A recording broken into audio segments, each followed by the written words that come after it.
John chapter 6 and verse number 5. Magbasa ta hangtod sa verse number 9. Kini ang famous story sa diya si Kristo nagpakaon sa 5,000. Kinahanglan ta mainumdom na duha ka feedings ni Kristo siya nagpakaon sa daghang tao. First time 5,000 lalaki, dugang mga babae o bata. Dayon second time 4,000. So kung malibo ka 5,000 or 4, yes, silang duha nahitabo. And kini ang mas daghan ng 5,000, kini ang una kung sakto akong memory. John chapter 6 verse 5. Kung nana sa amen. Tanamaning dopleo para sa pagbasa pulong sa Diyos. John chapter 6 verse 5 nato sa verse number 9. When Jesus then lifted up his eyes and saw a great company come unto him, he saith unto Philip, Whence shall we buy bread that these may eat? And this he said to prove him, for he himself knew what he would do. Philip answered him, 200 pennyworth of bread is not sufficient for them, that every one of them may take a little. One of his disciples, Andrew, Simon Peter's brother, said unto him, There is a lad here which hath 5 barley loaves and 2 small fishes, but what are they among so many? Daghan ng tao, gamay kayo ang paniyudto. Pipilat gyud ang pan ug isda. Bisaya. Unya, sa diya nga si Jesus miyaha sa iyang mga mata, ug nakakita sa uskadakong panon nga nagpadulong ngato kaniya, siya nagiingon ngato ni Felipe, asa kita mo pali og tinapay aron kini sila makaon? Ug kini giingon niya aron sa pagsulay kaniya, kay siya mismo nahibalo na unsa ang iyang himuon. Si Felipe mitubag kaniya, ang duha ka gatos ka denaryo nga bili sa tinapay dili pahigo alang kanila. Aron ang matag usa kanila makakaon og jutay 200 pence. Kung ang tao magtrabaho sa tibok adlaw sa panon sa Biblia, panon ni Kristo, 12-hour day gikan sa 6 a.m. hangtod 6 p.m. ang yang sweldo 1 penny. Og si Philip nagingon kung natay 200 pennies og mahoro na palito ng bread, dili paigo alang sa matag tao mo kaong gamay ra. It's a lot of people and very little bread.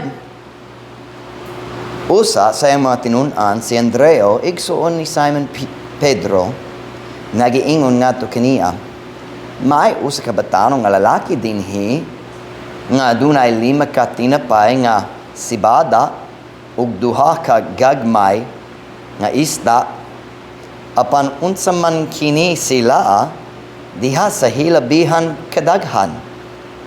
5,000 men, dugang mga babae ug bata, ug 5 ka pandasal, 2 ka unsa ang gitawag gamay nga mga isda inyong gikaon? Tuloy ba? 2 ka tuloy. Ug si Kristo syempre kay butan siya nagsulti, pawa! Daw ta na mga isda dere. Oh, wala siya nagsulti niya na. My message is the last sentence we read. What are they among so many? The Visayan sentence isn't nearly as strong. Unsa man kini sila diha sa hilabihan kadaghan. Basically, what he was saying is, unsay pulos nining gagmay, kay daghan gyud, unsay pulos niini. That's the title of the message. What are they among so many? Magampo na tada yung kumong makalingkod. And Father, would you please work in the hearts of our people tonight? Lord God, would you bring anyone else in quickly if they're on their way so they can hear the message? But Lord God, if it's just us tonight, would you fill me with your Spirit either way? Would you please, dear God, come down in a special way? Would you meet with us? Would you help me, God, to set aside the distractions of my own mind and the distractions of other worries and other things and just focus on the truth of the message tonight? Please, dear God, fill me with your Spirit. Empower me, God. Help me to say exactly what I need to say. Help us, we pray. Please, God, in Jesus' name, amen. Pwede mo maglingkod. Talag sa unra, maghunong ko, ug maghuna-huna kabahin sa hilabihan kadakong panginahanglan ni ining kalibutana. O ako musulti kaninyo prangka kung unsang rason. Brother Nahum's here. Salamat sa Ginoo. I was praying you'd make it. I don't often stop and think about the world. Talag sa onra nga maghunong kog, maghuno-huna kabayan sa mga nasod, mga kadaghang sa mga tao kinahanglan maluwas ka sa grabe kayo nga situation sa mga tao nining kalibutana. I don't think about it too much, and I'll tell you why. Sa akong natro nga kinaiya, ako uska tigsulbad og problema. That is my personality. Walay butang mas makalingaw pa para kanako kaysa pagsusi sa problema nga nagsakit sa mga tao. Dayon mo bana-bana kung unsang kasolbaran aron matabangan na sila. I love solving problems through logic. Pinaagi sa paghuna-huna, pagbana-bana. Wala na ilaing butang sa kalibutang nga mas makapalipay kanako. Naigugma ko sa pagbana-bana sa kasolbaran gamit ang klarong paghuna-huna. I'm talking about logic. Pero, kana nga abilidad nga gihatagan ko sa Diyos, napod ang uska dakong kaluyahon nga mao kini. Walay butang sa kalibutan nga mas dali makasamok kanako kaysa uska problema nga dali ko makasolbad. Ang problema nga dali ko makapaayo, if I'm not very, very careful, kana nga problema magkupot na sa akong huno-huna o ako mahimong binihag ngato niya ng problema. Does that make sense to anybody? It doesn't even have to be my problem. It can be yours. But if I can't fix it, maglasod gyud ko, magpadaplin niya na aron magpadayon sa akong work. Why? Because my personality is God put me here to solve problems. And when I face a problem, kung mag-atubang ko sa problema nga wala ko'y gahom magtabang, we would say in English, it eats my lunch. My kids probably don't even know that expression. It eats my lunch, meaning it just mag-control it na sa akong if I let it. And I have to fight it. I told Mom Ruth yesterday, I said, I finally figured out what has been the greatest, ang pinakadakong hinungdan, ang pinakadakong babag sa akong kinabuhi gikan sa pagampo. I finally nailed down what it is. Here's what it comes down to. Many times maglasud ko magampo. Tungod diha sa pagampo, gipugos ko nga mag-atubang yan ang mga problema nga naglabaw sa akong gahom. Because if I'm going to pray about it, I got to think about it, and I don't want to think about it. Many times, the first 15 to 20 minutes of my prayer time make me sadder, not happier. Kaya gipugos ko maghuno-huno kabayan sa mga problema nga naglabaw. Kaya ito ay naglabaw sa akong gahom, sa akong abilidad, sa akong gahom. Kanamong rason nga hilabihan ko masamok pinagi sa mga problema sa relasyon sa mga membro. Hini ang rason, ang logic. ang klarong panghunahuna, dili makasulbad sa mga problema nga nailabot sa pagbati. Kung ang tao nasuko, ang logic dili ang kinahanglan. So when I come to a problem with relationships, it forces me to deal with the problem in an area where I'm not comfortable.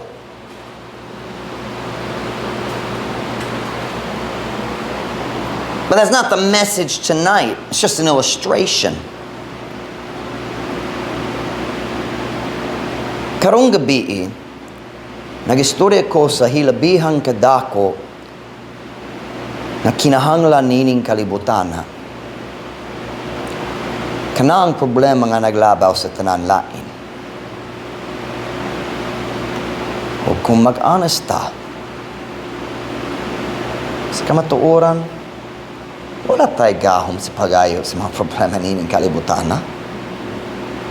Maglasod ko, mag-ayo sa mga problema sa akong gamay nga church.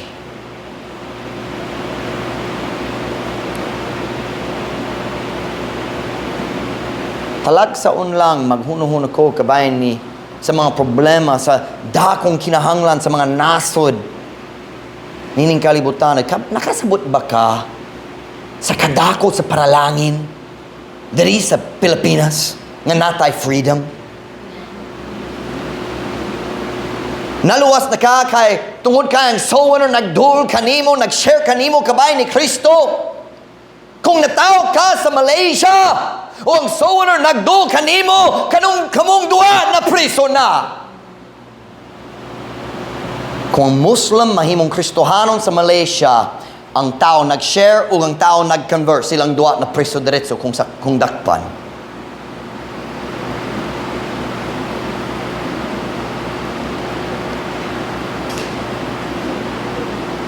Talagsaon lang, maghuno-huno ko kabayhin sa kinahanglan sa kalibutan o kinang honest nga rason, ma-discourage naman ang akong kasing-kasing. Magbati ko sama ni Andrew sa dihang iyang gidala ang gamay nga paniud to nga to ni Jesus. Makadung ka sa kaulaw gamay sa iyang tingog sa diya nagdo siya ni Kristo. Hunahuna, think with me about Andrew's thoughts and his feelings. Na 5,000 kalalaki, 5,000 men. Dugang pa na daghang babae, bata pud, basin 15,000, basin 20,000 people. Kanunay mas daghan ang batanon kaysa mga dako, kayang dako na trabaho. Ug si Andrew naghuno-huna, pagkadaghang sa tao, pagkadako sa kinahanglan dere, maluyahon ng mga tao si Jesus ganahan nga kami mo pagkaon kanila. Ug kini lang akong ikahatag ni Jesus. Unsay pulos ni ining gagmay nga istaog pan kung itande sa kadako sa kinahanglan. Kanak manggurang akong pagbati usahay. You listen to me tonight. You know it's true. Nagatugyan ko sa akong tanan. Dinhi nining gamay nga syudad na dapitan. Wala gayud ko'y gipugnan sa akong pagpangalagad diri. Nagatugyan ko sa tanan. Akong oras, akong paningkamot, akong kwarta, akong energy, akong kasing-kasing sa kinatibuk-an. O tinuod man, ang Diyos nagpanalangin gayud ka nato dire. Wala tayo kakulang sa blessings dari sa atong church. Tinuod, nagatubang ta sa daghang gubat, daghang kalisod, daghang kagubot. Apan wala tayo katungod nga magreklamo. Apan, kung ako muhunong, kadyot lang. Kikan sa akong makanunayong paningkamot, aron maghuno-huna sa mubuk nga panahon kapahin sa panginahanglan nining kalibutana, Dili ko makalikay nga maghuno-huna. Unsay pulo sa akong gamay nga bunga diri sa dapitan itandi sa kadako sa panginahanglan sa tibuok kalibutan. Sama ni Andrew, mutan-aw ko sa kadako sa panginahanglanon. Dayon mutan-aw ko sa gamay nga bunga nga na dinhi sa akong kamot nga ikatanya ngadto ni Jesus. So ang akong kasing-kasing magtiyaw, maghilak na. What are they among so many? Unsay pulos ni ini kung itandi sa kadaghan nga nagahula pa. Kung ikumpara sa panginahanglan sa tibuok kalibutan, unsay pulos akong gamay nga resulta diri. Don't misunderstand me. I'm not upset or disappointed.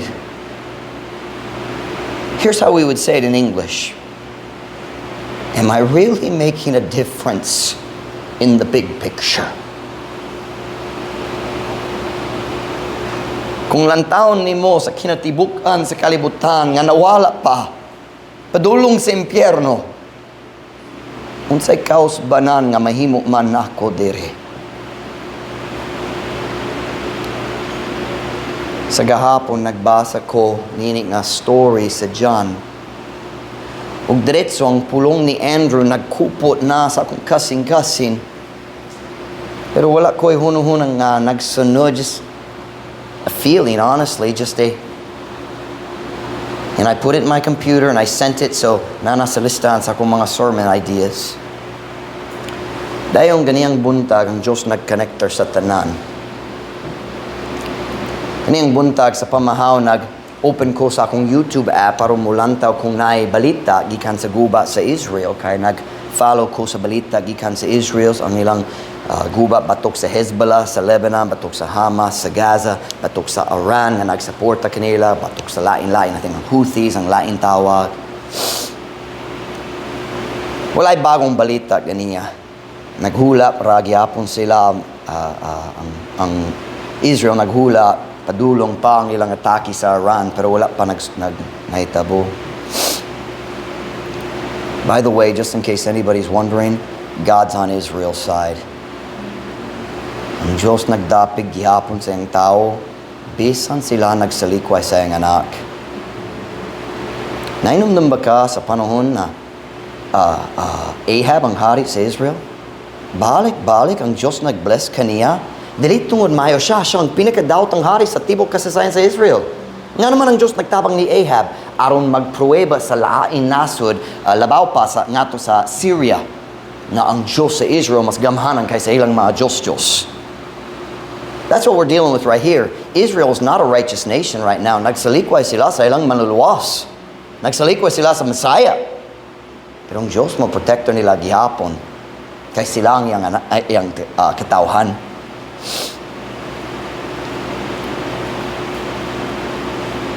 So naglantaw ko, walay balita. Pero nakamatikod ko sa video kitawag, why is Africa still so poor? Nga naman, pobre kaayo gihapon ang continent of Africa. Kapalo mo sa ang Africa?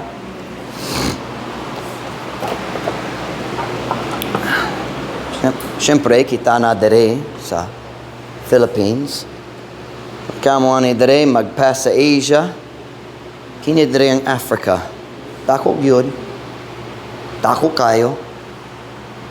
Africa is the poorest continent in the world. Labaw pa sa Asia. A high percentage of Africans live on less than $1 per day. 55 pesos per day. O basin mas ubos pa. So ako nag-click sa link. Sa sunod 15 to 20 minutes, diya sa video ilang gibuklad. klaro man ang grabe kayo komplikado nga mga problema nga giatubang sa mga nasod dito sa Africa hangtod karon. Naghiskot sila sa history and what the causes and the current problems, and grabe kayo ang kahimtang. Nagpalong ko sa YouTube. Na-finish na akong pamahaw. Ug milakaw nga ato sa akong kwarta si Ma'am Ruth niyato na padulong sa aga pero mag labs ni Joey. Nagsalud ko sa akong kwarto nga na-discourage na gyud sa akong kasing-kasing. Dito sa akong kwarto, nag-istorya ko sa Diyos. I don't remember exactly what I said. Pero klaro man akong pagbati. It went something like this, Ginoo. Unsa pulo sa akong kinabuhi diri alang sa kadaghang sa tao nga nagkinabuhi nga walay paglaom dito sa Africa. Now don't panic, I'm not leaving. All right, just in case anybody's wondering, I'm staying right here. I just realized that might be a fear. No. Or maybe it's a hope. No. Kamo nga naglaom. Wah, natay bagong pastor. Jade na lang.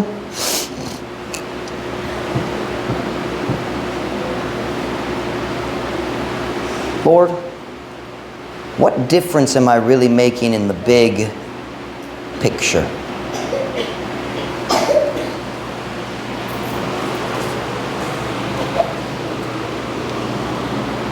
Sa Ginoo, nako diri sa dapitan, 85,000 people. Nagtugyan sa akong kinabuhi ug wala ko'y plano mag-change niyan. What about Africa? Sila pud kinahanglan maluwas. The truth is, if you live in Africa, ang chance nga ikaw makaikya sa pagkapobre is almost zero. Many of the countries, the average life expectancy is 50. 50. I'm 39. Ang average nga tao gapuyo sa daghang nasod sa Africa, magdahom lang, mamatay siya, murag duol-duol sa 50. Ang prangkang nga kamatuoran, there's almost nothing we can do to help their lives. The best thing we could do is give them Jesus so they can have a better next life. Because not much else is going to change. I'm not against missionaries who say, we dig wells, but that's dili ka na ang dakong kinahanglan sa mga tao sa Africa. Pagkaluoy kung nakay nindo nga tubig diri sa kalibutan dayon mo ato sa impyerno diin walay tubig. What about Africa? 54 countries. Are you ready for this? Over 2,000 languages.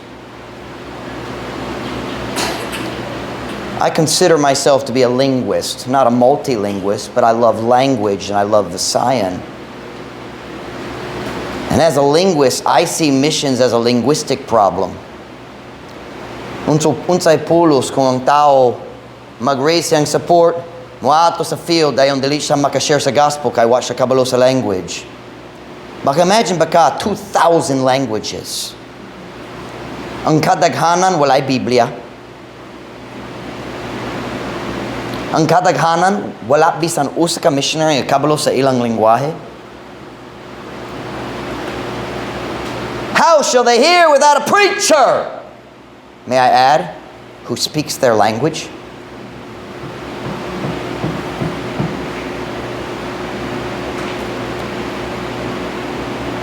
More than 1.5 billion people in Africa. 1.5 billion.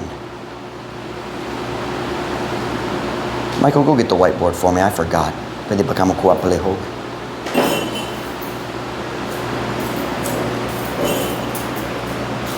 What about Africa, Lord?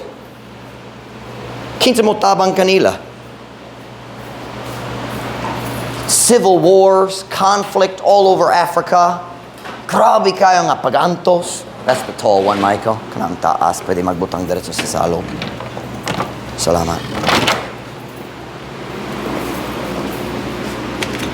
Can I show you 1.5 billion?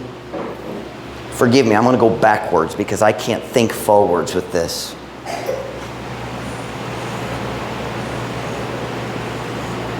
So that's 1,000.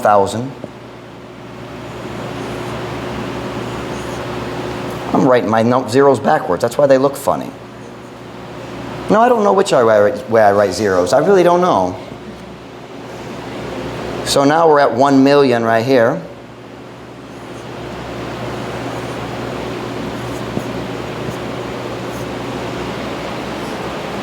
$1,500,000,000 million kapin. Does anybody know how many people are in the Philippines? Kabalo ba kamo pila ka tao nasa Pilipinas? Sa last check, 1 million kapin. I'm sorry, 100 million kapin. Hapit na maybe 110. Kung ang tanan OFWs mo uli, basin 115 million. Something like that. Can I give you a contrast? Dari sa dapitan.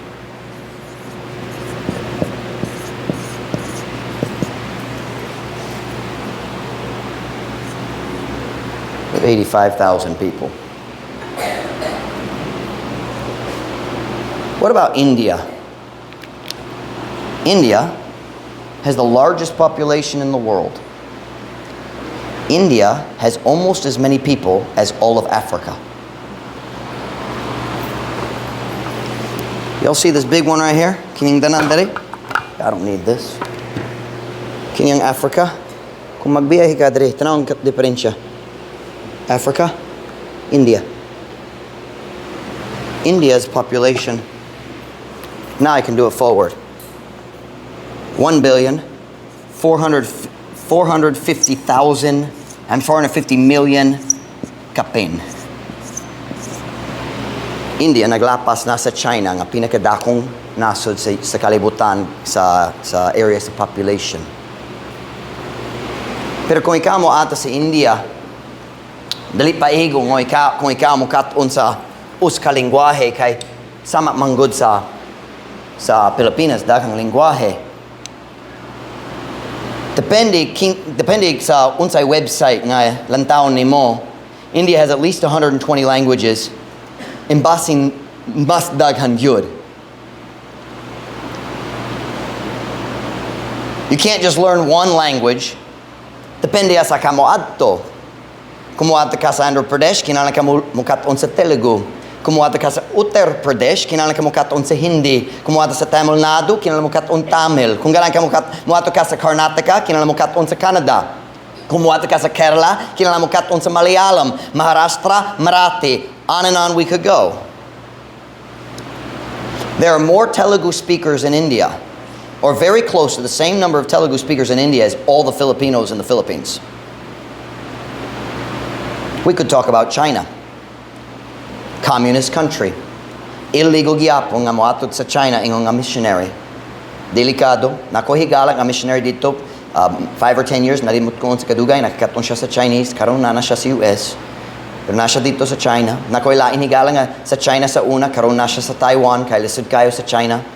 Grabe kayo ang mga visa sila magsusi kanimo kanunay. China's population is slightly smaller than India, 321,278, and growing. Chinese is one of the most difficult languages in the world, uban sa usa sa pinakalusod nga lengguwahe sa kalibutan. Pero ang kadaghanan sa tao kablo sa Chinese. Get this.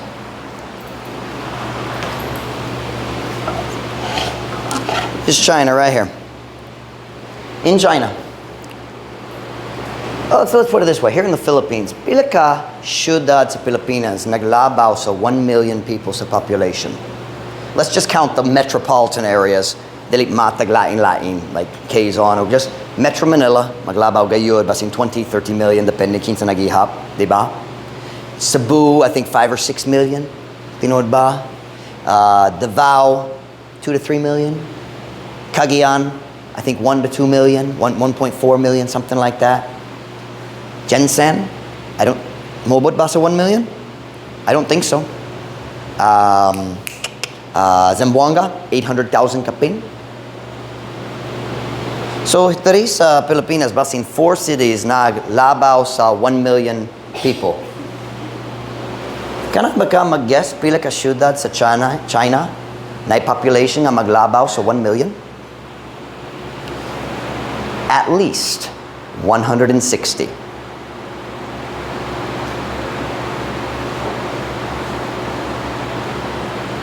Basin mas daghan pa. 160. Shanghai has 22 million people. Sa diyang akong pamilya naguli gikan sa Dumaguete, nag-fly mi dito sa Guangzhou, China. 10 million kapin dito sa Guangzhou. Na stranded, you'd me 24 hours nasa China. That was fun. Wala pa ta naghiskot sa atong mga silingan mas duol. Indonesia. Kining gamay nga nasod din nga purple. Mas dako kay sa Pilipinas pero dili dako kayo. 231 million people. Indonesia. 700 languages. Di inang tao kinahanglan makadungo sa gospel. Mas daghan pa ang languages. Here, tanaw ni. Ang purple diri ang Indonesia. Diri sa tumoy na gamay nga diferensya sa color sa purple. Nakitaan ba? Gamay, that's Papua New Guinea. Tanaw ang diferensya. Kung kumpara dako gyud ang Indonesia. 700 languages kapin diri. Diri sa gamay nga Papua New Guinea, 800 languages kapin. In Indonesia and Malaysia, in the 1960s, they were still killing and eating one another. 1960s. Did I say Malaysia? I meant Papua New Guinea and Indonesia, but Malaysia was almost certainly included. Kauban sa Indonesia. Tribal gyapon sila. Ang taon niini nga daplin sa suba, nakiguba sa tao sa atbang o kung naay tao gipatay, ilang gikaon sa ilang kaaway. 60 years ago, na cannibalism gyapon, yes, Indonesia and Papua New Guinea. That's why there's so many languages. They never talk to each other. Ang natural nga lingwahe maghiusa. Ang mga languages slowly come together. But when you never talk, that doesn't happen. Napay daghang lain. Vietnam duol manggod dere, 500 miles, 100 million people. Myanmar, itawag Burma sa una, 54 million people. Bangladesh, sa una, bahin sa India. Karon na split na, 173 million people. Malaysia, 35 million people. Nagasulay ako karong gabi nga mupabuka sa inyong mga mata nga to sa kadako sa panginahanglang gawa sa atong gamay nga syudad. Ang ganiyang buntag dito sa akong kwarto, nabugat ang akong kasing-kasing. Alang sa grabe nga kahimtang sa katawhan sa Africa. I felt overwhelmed by my absolute inability to do anything to help them. Unsa akong mahimo alang kanila? Wala.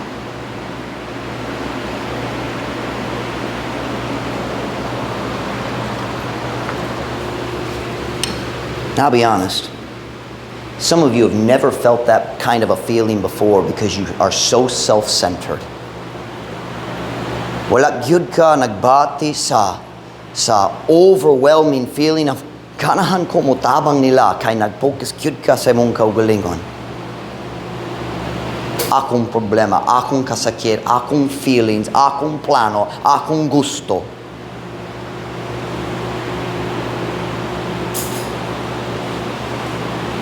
Kaniyang buntag, I'll be honest, I was discouraged. I love our church. I love the pitan. Wa ko'y plano, wala ko'y tinguha nga mobiya. Wala. But somebody needs to help the world.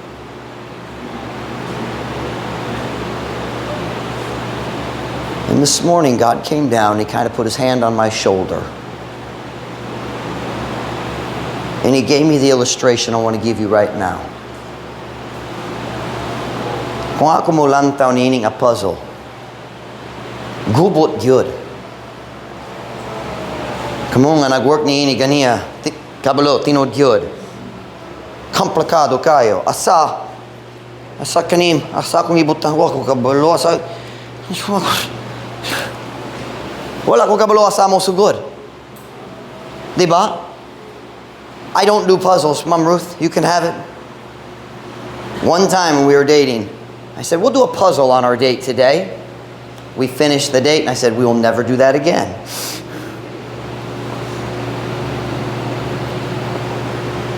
When I look at this puzzle, it just... Pisan na ipipil. Asay butang. Diba? O kanak gyud akong feeling kumulantaw ko sa map. I don't know about you, but maps do something to me. Because maps represent people. Nay tao dire.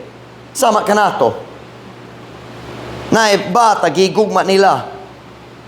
Nay paglaom og plano sa kinabuhi. When I look at the world and you consider all the problems, here's my feeling. I can't do anything.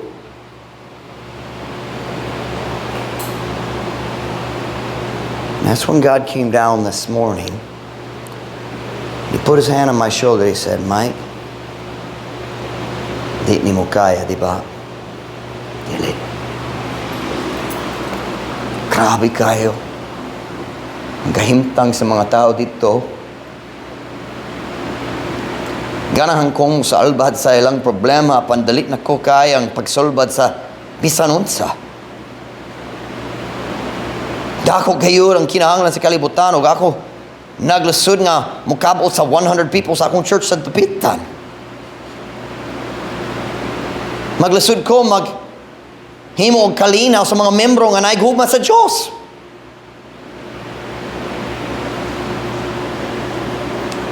I can't solve my own little problems, let alone Africa's problems. God said, it feels like a big puzzle, don't it? Yeah, it does. Gubot gyud, di ba? Gubot kayo. God says, di kaya nimo. I said, tinuod. And he said, that's because it's not your job, it's mine.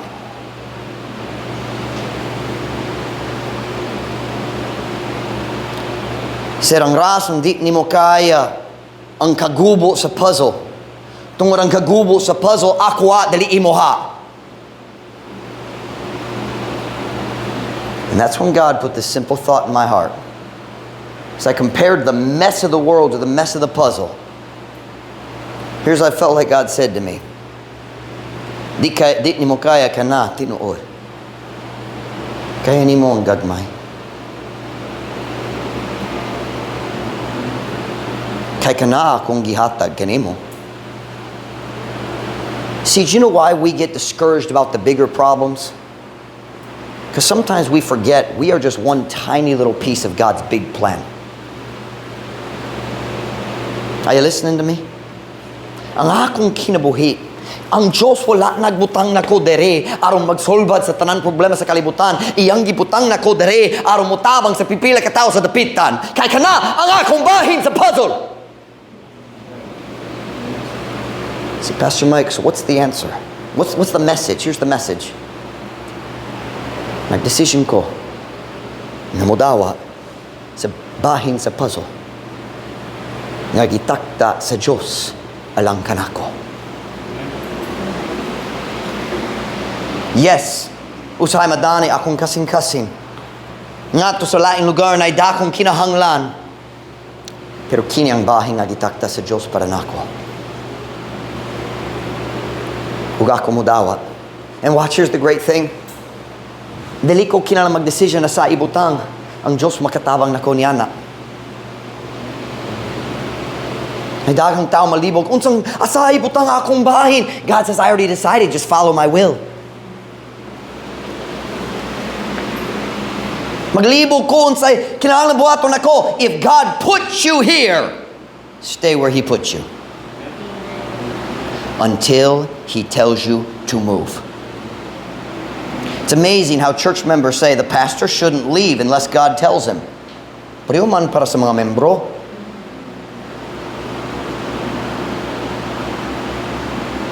dili ko makasolbad sa tanang problema sa Africa. So dali na ko mabantay sa video. Dili ko makasolbad sa tanang problema sa Africa. Apan makabantay ko sa kamay nga bahin sa puzzle nga ang Diyos mitugyan kanako diri sa dapitan.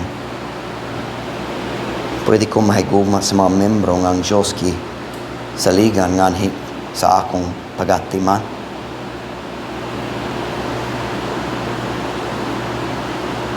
Can I ask you a question tonight?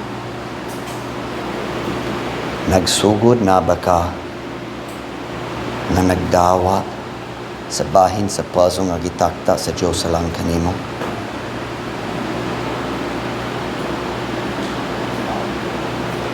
Are you listening? Have you ever? See, Pastor Mike, I'm just not happy. You haven't accepted your piece of the puzzle, have you?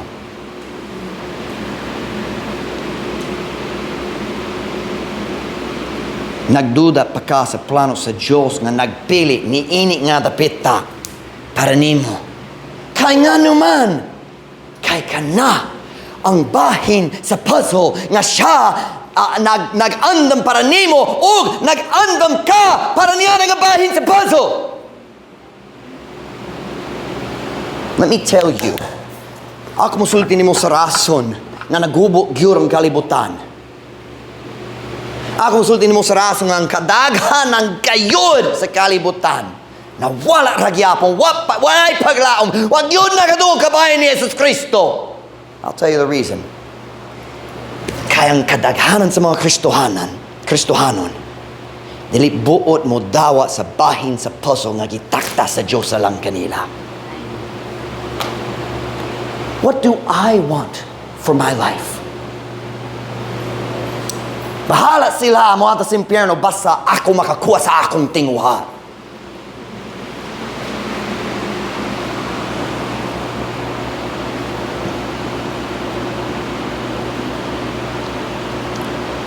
Simple lang ang mensahe karong gabi. Dawata lang ang bahin sa puzzle nga't gitakta sa Diyos sa lang kanimo. Walay kalipay ni ining kinabuhiya gawas ni Ana. Well, I need to find what makes me happy. I will tell you what will make you happy. Surrender. Pagtugyan sa tanan. So I ask again, have you ever made the decision to accept your piece of the puzzle?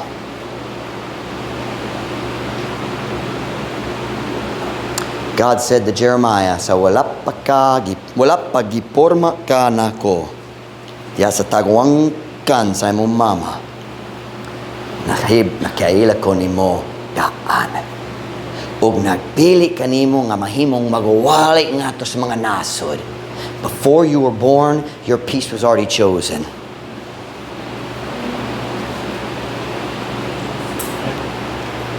Si Pastor Mike, unsa man ni? Kini ang mga kinabuhi sa tao nga nagsalikway sa bahin sa puzzle nga gipili para nila.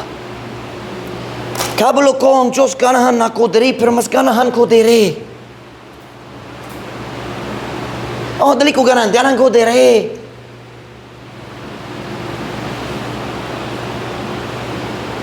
Dawata ang bahin sa puzzle nga gitakta sa Diyos. The world is waiting for us. And I can't help everybody. Because God put me in the pitan. God doesn't need me in Africa. God doesn't need me in India. He needs me in the pitan. Now let me ask you a question. Who needs you?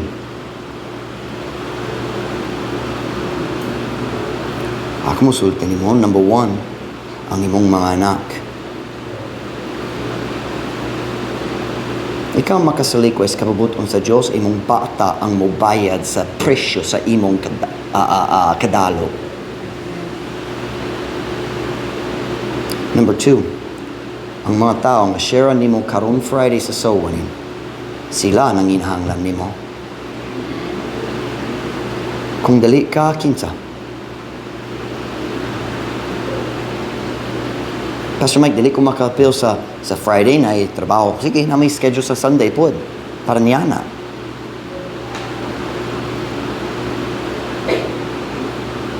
Ang Diyos na mga tao, naghula kanimo.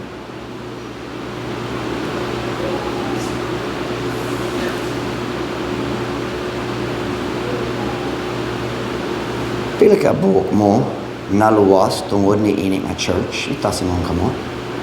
Naluwas na ka tungod ni ini nga church. 1, 2, 3, 4, 5, 6, 7, 8, 9, 10, 11, 12, 13, 14, 15, 16, 17, 18, 19, 20, 21, 22, 23, 24, 25.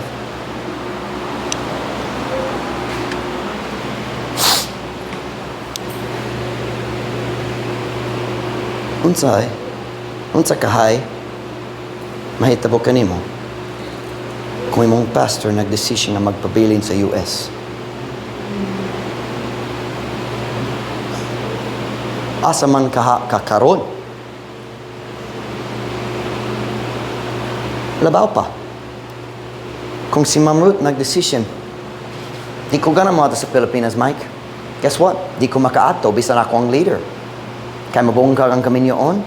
Kung mabungkag ang kami niyoon, wala na ko ikatungod magpastor. If she refused to follow me, unsa ka nahitabo kanimo? So I ask you, naay mga tao, depende nimo. Dawaton ba nimo ang imong bahin? I beg ya, para sa mga tao nga nagahula kanimo, accept your piece of God's puzzle. When every head bowed, every eye closed.